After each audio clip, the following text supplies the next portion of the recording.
Muito bem, o evangelho que vamos reflexionar, que vamos aprender no dia de hoje é o Evangelho de São Marcos, capítulo 10, a partir do versículo 17. É a famosa passagem do jovem rico, assim conhecida como jovem rico. Temos que contextualizar, como sempre fazemos com o evangelho. Começa dizendo a passagem que hoje temos em mão que Jesus estava caminhando. Por onde Jesus estava caminhando? A essa altura da vida de Jesus, já era o terceiro ano que ele estava convivendo com seus apóstolos. Era praticamente já a última ida de Jesus para a Judéia. Jesus tinha descido da Galileia, a região onde está Nazaré, a sua cidade, a cidade dos apóstolos, Cafarnaum, que é a cidade ali do lago. E agora ele entrou na região da Judéia, onde a capital é Jerusalém. E em Jerusalém sabemos muito bem o que vai acontecer. Em Jerusalém, Jesus será julgado e será condenado. E vai morrer, mas também ressuscitar. Então esse é o contexto. Jesus se aproxima. Ele tinha anunciado que deveria ir a Jerusalém, que em Jerusalém sofreria, seria perseguido, condenado e morto. E agora ele se aproxima. Portanto, vai se cumprir essas palavras de Jesus. Nesse caminhar pela Judéia, Jesus estava com seus apóstolos e um jovem daquela região viu Jesus em primeiro lugar. Ele viu e ele correu ao encontro de Jesus e, chegando diante dele, se prostrou de joelhos, se ajoelhou diante de Jesus e fez uma pergunta muito importante. Senhor, bom mestre, o que eu devo fazer para ganhar a vida eterna? E Jesus respondeu para ele: para isso tem que cumprir os mandamentos. E começa a enumerar alguns dos mandamentos da lei de Deus. Enumerou o mandamento número 5, número 6, 7, 8 e também o número 4. Vamos estudar quais são esses mandamentos, né? É uma pergunta para se fazer. Quais são esses mandamentos que estão descritos ali? É só a gente ler no texto, né? O quinto mandamento, que é não matar, e etc. Como eu falei, nessa ordem que eu falei. Muito bem. Depois que Jesus convida ele, então, a viver esses mandamentos, ele responde para Jesus que ele, desde que é pequeno, ele cumpre, é um fiel cumpridor dos mandamentos ali citados por Jesus. E Jesus também tem uma atitude para com ele. Nós vimos que aquele jovem teve uma atitude para com Jesus. E a atitude foi vê-lo, foi correr ao encontro de Jesus, uma atitude muito nobre. E ainda mais nobre foi, ao correr, se ajoelhar ao chegar na presença de Jesus. E Jesus tem uma atitude também de amor para com ele. Diz o evangelista Marcos que Jesus, depois de escutar a resposta, Jesus o olhou com amor. Teve um olhar de amor para com aquela pessoa ali na sua frente, aquele jovem. Muito bem. E o jovem então faz uma outra pergunta ainda para Jesus. Não ficou satisfeito com a resposta que Jesus deu de ele cumprir os mandamentos para ganhar a vida eterna. Lembra que a pergunta dele era: o que eu tenho que fazer para ganhar a vida eterna? Ele pergunta quais são as obras, fazer, né? Que obras eu tenho que fazer para ganhar a vida eterna? Jesus enumerou algumas das obras que ele teria que fazer. Ele, vendo que já cumpria tudo isso, mas que o coração dele pedia algo mais. Isso acontece muitas vezes. Nós pensamos que estamos sendo generosos, estamos fazendo coisas muito boas, estamos nos dedicando a Deus, mas sentimos que o nosso coração pede mais. Então podemos também na nossa oração dizer: Senhor, o que mais me falta?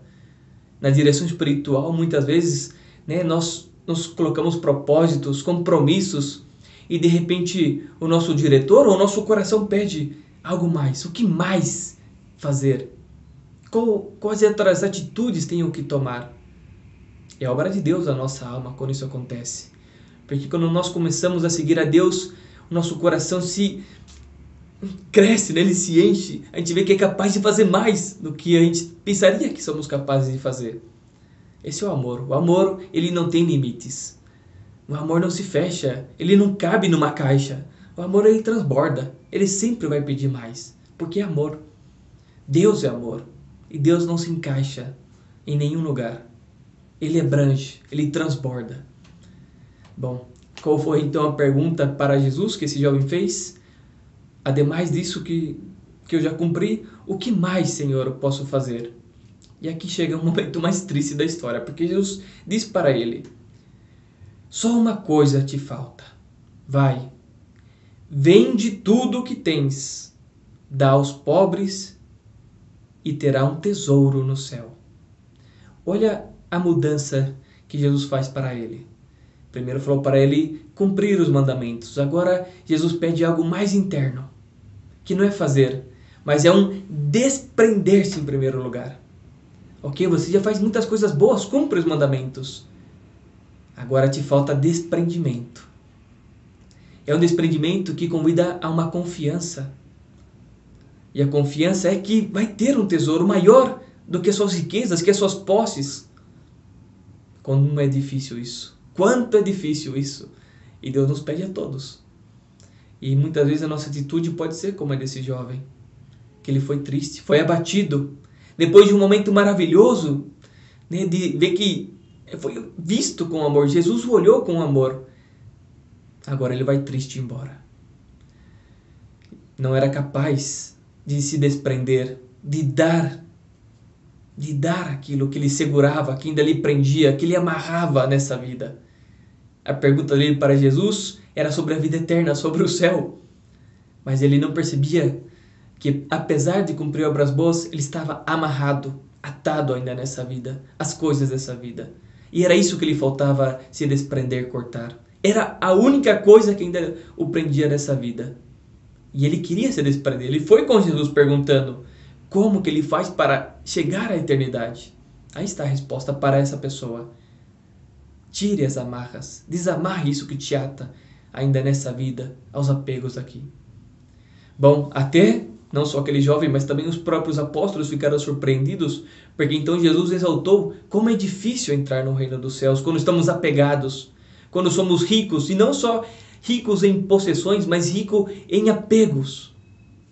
Todos nós temos muitos apegos, e é isso que Jesus nos convida a desapegar-nos, a desamarrar-nos das coisas que nos atam ainda a esta vida, as coisas mundanas, e nos impedem viver da confiança do Espírito para levar-nos ao céu.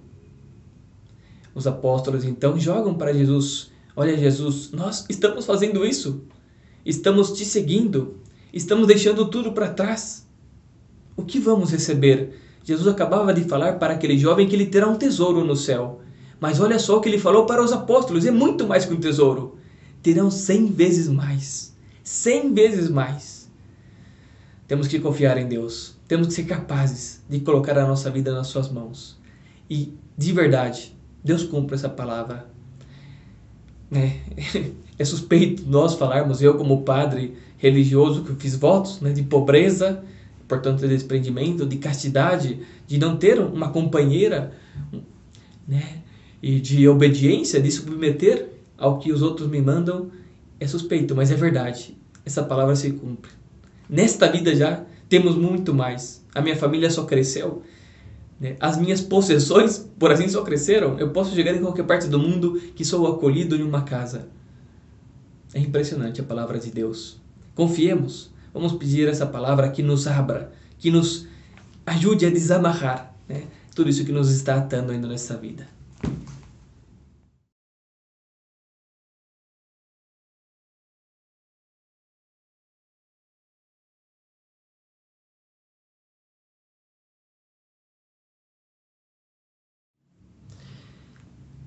Por que me chamas bom? Só Deus é bom. Essa pergunta que Jesus faz para o jovem rico não significa que ele não está dizendo que ele não é Deus e esse Deus bom. Ao contrário, ele está querendo provar para todo o seu público ali que aquele jovem reconheceu nele o Deus da bondade. E é por isso que ele se aproxima a Jesus, que é a bondade, para perguntar quais obras boas ele tem que fazer para ir à bondade, isso é, ao céu. Realmente é uma profissão de fé a que faz aquele jovem. Impressionante, porque talvez nem os apóstolos tinham ainda dado um passo tão grande de fé, de certeza de que a bondade estava ali com eles. E essa é a diferença, né? Só Deus é bom. Quando Jesus fala que só Deus é bom, ele quer mostrar justamente isso, que a bondade, existem pessoas que têm bondade, coisas que participam da bondade, mas que a bondade plena, com B maiúsculo, só é Deus. De Deus emana, sai qualquer bondade. E nós somos bons, as coisas são boas, à medida que participam dessa bondade de Deus. Porque disse Jesus que é difícil entrar no reino dos céus? E olha que eu não disse um rico. Jesus, ele primeiro falou assim, que difícil um rico entrar no reino dos céus. Depois ele falou para os apóstolos que difícil é entrar no reino dos céus.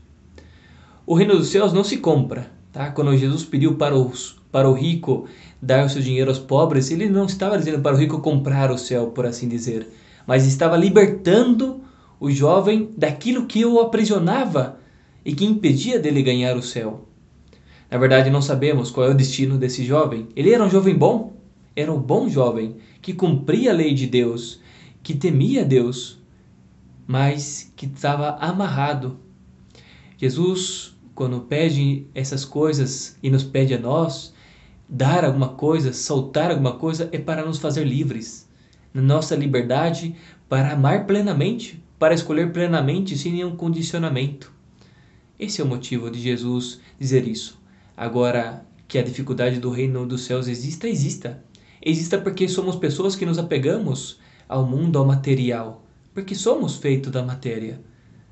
Quanto mais vivemos do espírito, das coisas espirituais e sublimes, mais nos fazemos livres, mais nos libertamos, mais tendemos ao céu, que não é um lugar físico, que não é um lugar que vai ter amarras. Por isso, se conseguirmos já nessa vida viver livremente, vamos já estar vivendo para o céu.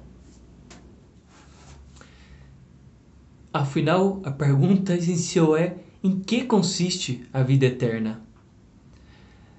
A vida eterna é estar com Deus. É a entrada nossa no céu. Nós fomos feitos para Deus, para estar com Ele. O pecado entrou no mundo e nos separou, nos afastou de Deus, e vivemos constantemente nessa luta. É uma luta espiritual, mas também aqui muito humana. Vamos, rezamos para nos unir a Deus, mas vemos que o pecado está sempre presente. Então vamos, nos confessamos, buscamos sacramentos para voltar a estar unidos a Deus. E assim é a nossa vida. É um caminhar de tropeçar e levantar e recomeçar. Porque o nosso destino, a nossa meta é a vida eterna. É a presença de Deus. E Jesus, como falou aqui para os apóstolos, depois da surpresa deles, da dificuldade do reino dos céus, ele respondeu: se alguém deixa tudo por Ele, por Deus, por Ele, por Cristo, Filho de Deus, receberá a vida eterna, mas passará por perseguições. Por isso, nos preparemos, nós que estamos querendo seguir realmente, possuir essa vida eterna e caminhar já nessa vida, possuindo 100 vezes mais, nos preparemos. Porque vai ser 100 vezes mais com perseguições, com cruz. E Jesus nunca negou isso. De fato, voltando ao contexto do Evangelho, Jesus está indo para ser crucificado, para sofrer. E sofrendo, nos dará a todos nós a vida eterna.